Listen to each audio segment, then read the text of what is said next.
What's going on, guys? Today we're talking about the most common mistakes beginners make when practicing yoga. There's plenty of things that I wish I knew when I started practicing yoga, and that's why I want to share them with you today. I hope this will be very useful. I hope you will find plenty of tips in this video that can make you start yoga on the right foot and avoid the most common mistake that a lot of people make when starting to practice yoga. So before we head on to the video, check out my new book, Yoga for a Faster Metabolism. It's available for free right now.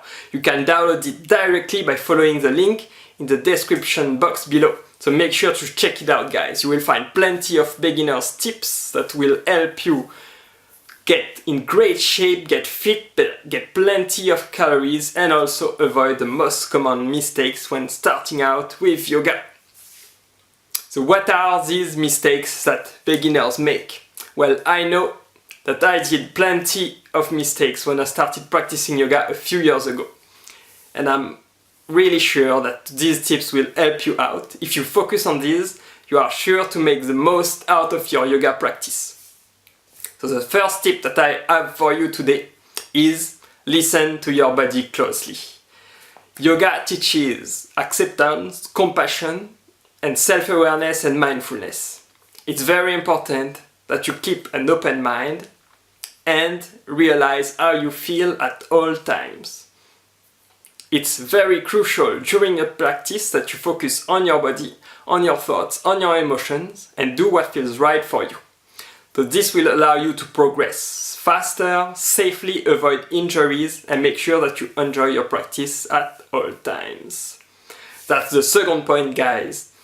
Don't make your yoga practice too serious. Of course, yoga requires commitment and discipline if you want to progress, but it should be enjoyable at all times. Yoga should make you feel great in your own skin, in your own body, and your yoga practice should be a reward for yourself, for your body. It should make you feel amazing each time you step on your yoga mat. That's why it's very important that you try to not make things too serious and you keep enjoying your yoga practice every step of the way, every day. Another point that I have for you guys is finding the right teacher for you. It's very important to find a yoga style that suits you, but also a yoga teacher that is right for you. Someone you can connect with, you enjoy practicing with, and you can relate to.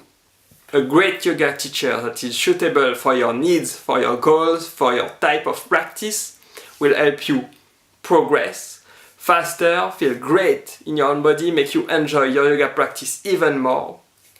And a good yoga teacher will also help you correct any mistake that you make during the different poses, different asanas, correct your alignment with precision and good instructions.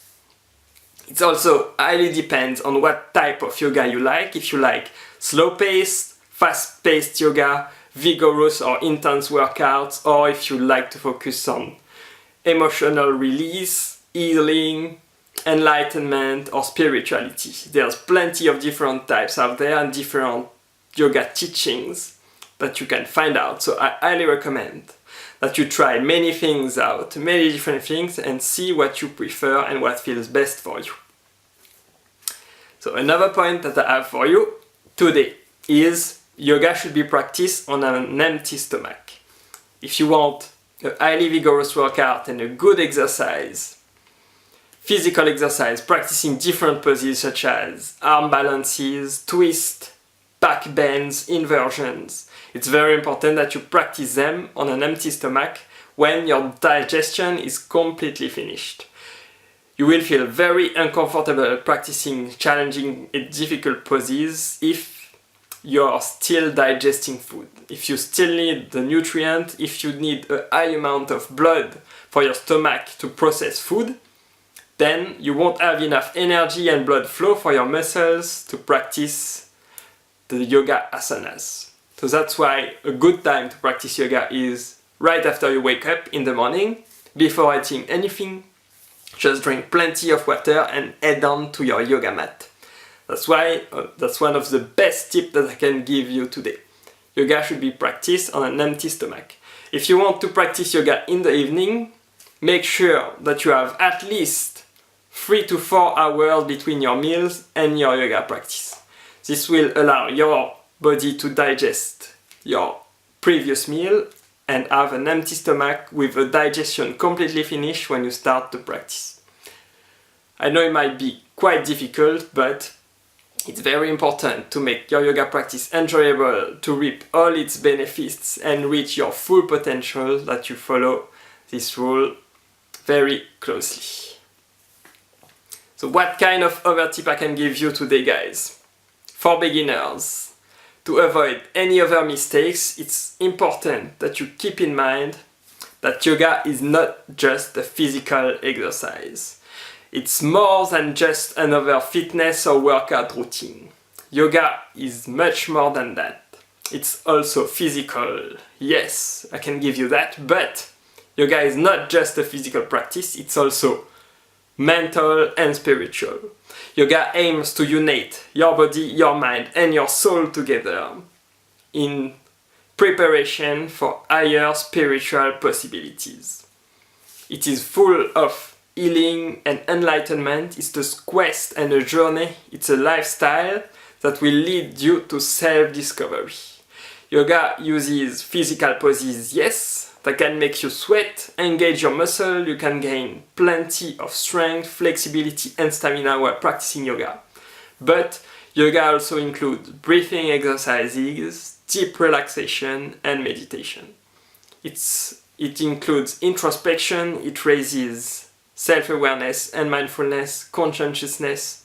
It makes you enjoy your life and your body even more and make your body in great shape, but also plenty of other areas of your life. It has positive effect in yourself if you practice correctly and regularly, and you will see amazing benefits if you focus not only on physical exercises but also all over mental, spiritual, intellectual, psychological dimensions of yoga. So keep that in mind, guys. You can, of course, start out with the type of yoga that you like the most. Some yoga has more physical than others. Some other types of yoga are a lot more spiritual and emotional and less physical. But if you are a beginner, I highly recommend that you start out with a gentle yoga style where you can learn asanas, breathing techniques and meditation gently together at the same time with the same emphasis on all three of them. It's very important to have a global view of yoga in its globality at the beginning so you can have a bigger picture and see at least what you prefer when practicing yoga. But if you focus only on the physical aspect, then you will miss out on plenty other benefits of yoga for your health and your well-being. So I hope these tips were helpful to you today, guys. Don't forget to check out my new book, Yoga for a Faster Metabolism. It's available for free. You can click the link down below to download it right now. You will get plenty of tips that are helpful to you to start on a good foot in your yoga practice and help you progress a lot faster. If you want also plenty of tips and advice on how to practice at home, get personalized guidance and support from myself and from our awesome community of experienced yogi at Panaprium, you should check out the Panaprium support group. So head on our website, the link will be in the description box below also, and you can join the Panaprium support group where we will get plenty of advice on a daily basis regularly from myself and from other experienced yogi on anything on your mind, on your yoga practice, but also on any question you may have relating to getting fit, getting gay shape, improving your body, about weight loss, healthy living or nutrition, anything related to these topics that can make you appreciate your body and your life even more. So check it out, guys. Thank you so much for watching today.